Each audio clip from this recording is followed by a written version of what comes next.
Sleep Podcast. My name is Jennifer. And I'm Daniel. How are you doing today, Daniel? I'm doing great, Jennifer. It's been a productive day so far. How about you? I'm feeling fantastic. I'm especially excited about today's topic. I think we're going to have an engaging conversation. Absolutely. Today, we're delving into something that touches every one of us, our daily routines. It's the rhythm that keeps our lives moving forward. Exactly. From the moment we wake up to the moment we fall asleep at night, we follow certain habits that define our day. But tell me, Daniel, what exactly does a typical day look like for different people? That's a great question. Daily routines can look very different depending on your lifestyle, but they're made up of the little things we do regularly. Throughout today's episode, we'll be sharing our own routines, from the way we start our mornings to how we wind down in the evening. That's right. And along the way, we'll talk about how having a routine can help you feel more balanced and in control. It's all about finding what works best for you. Exactly.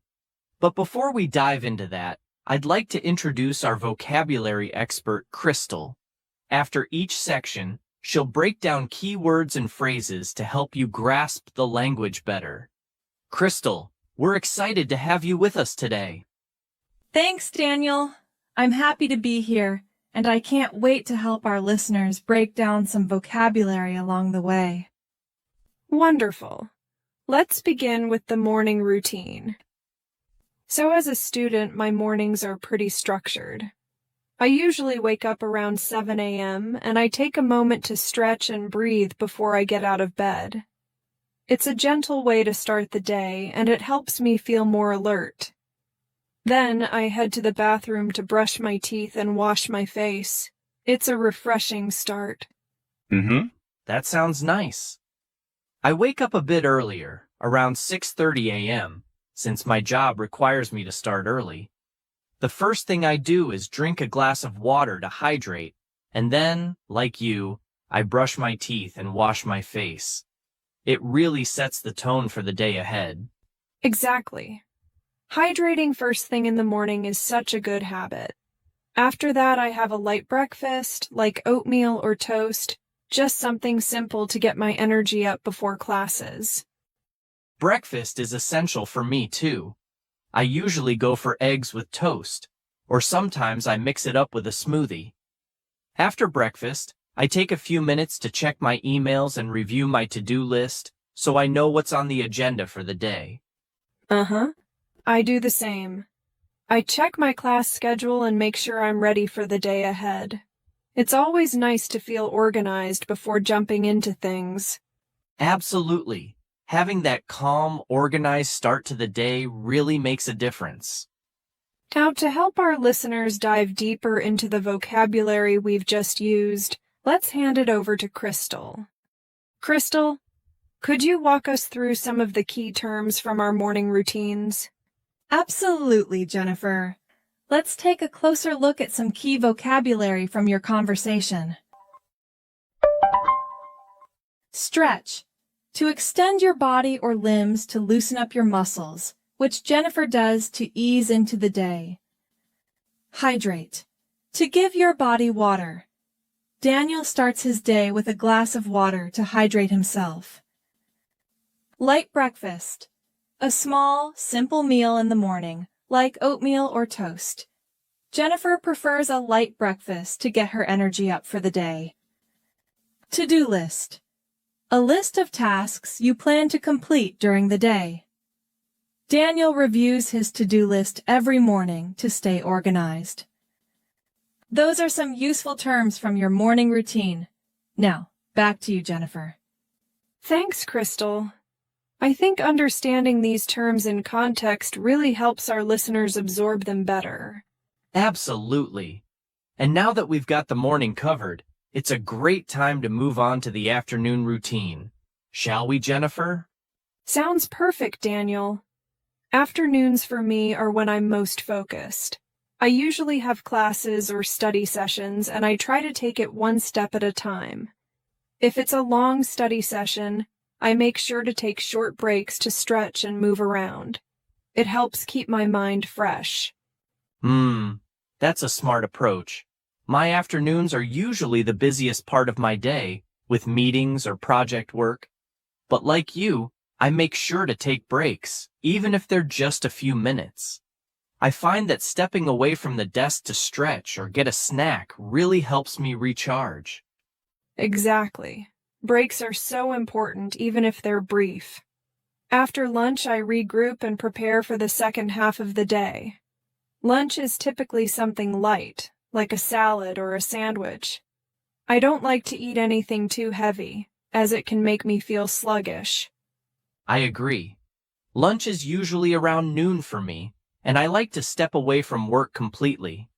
My go-to is something like a quinoa salad with veggies or a turkey sandwich. Keeping it healthy helps me avoid that mid-afternoon energy slump. That sounds like a great option. After lunch, I tackle my bigger assignments, making sure to get them done while I still have energy.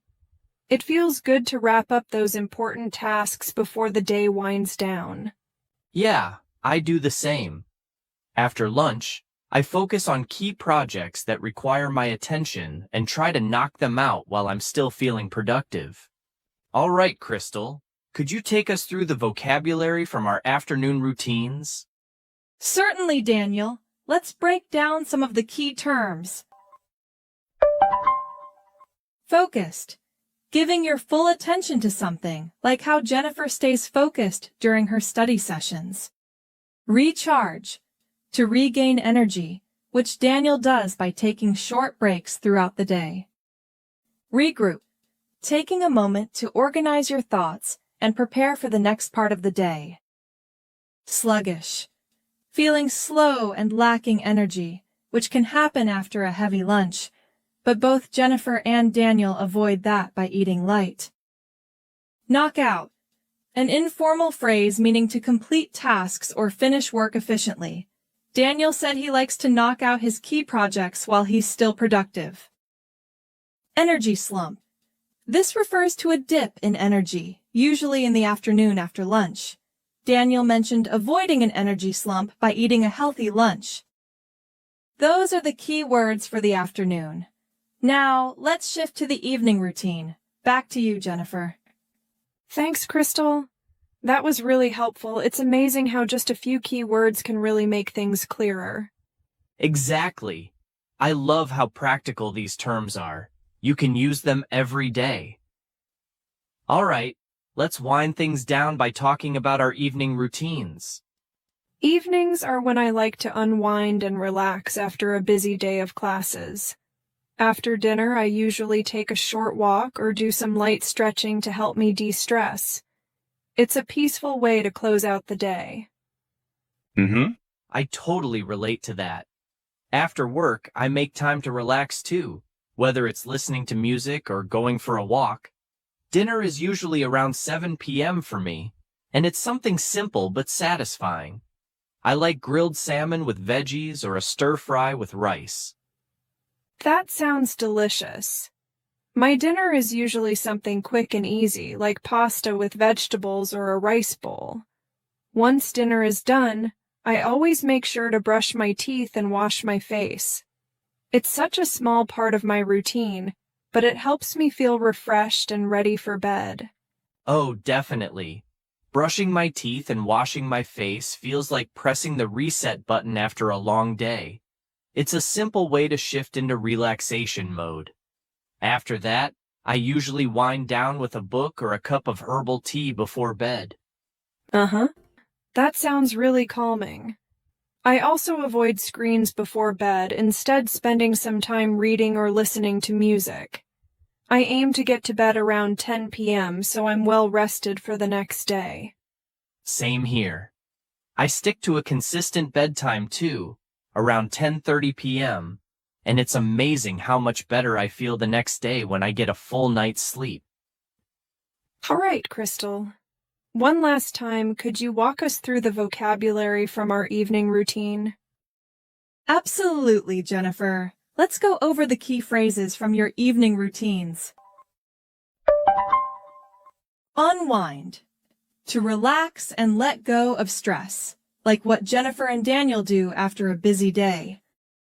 Reset button. A metaphor for starting fresh, which Daniel mentioned when talking about brushing his teeth and washing his face. Wind down. Similar to unwind, it means to gradually slow down and prepare for sleep. Herbal tea. A caffeine-free tea that helps you relax, which Daniel drinks before bed. And that wraps up the vocabulary for today. Back to you, Jennifer and Daniel. Thank you so much, Crystal, for guiding us through those key words and phrases. It really helps to understand the language in context. Absolutely.